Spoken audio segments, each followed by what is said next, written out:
One moment, he was Russia's rising literary star. The next, he was a political prisoner facing a death sentence. This is how Fyodor Dostoevsky's life turned upside down.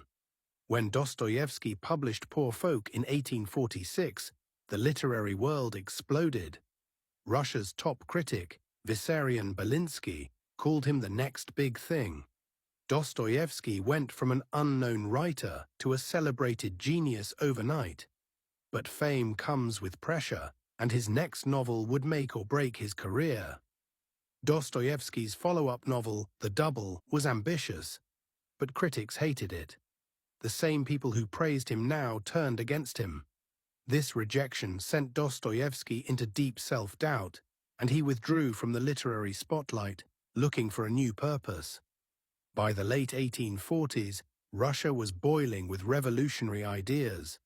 Dostoevsky joined the Petrashevsky Circle, a group of intellectuals discussing banned political ideas. They wanted reform, but the Tsar saw them as a threat. Secret police infiltrated their meetings, and in April 1849, Dostoevsky was arrested alongside dozens of others. Dostoevsky was thrown into the Peter and Paul Fortress, a notorious prison in St. Petersburg. He spent 8 months in solitary confinement awaiting trial. The charges: conspiracy against the state. The sentence: death by firing squad. In December 1849, Dostoevsky was taken to a public square with his fellow prisoners. They were dressed in white burial robes, hands tied behind their backs, and forced to kneel. The soldiers raised their rifles. The command was given.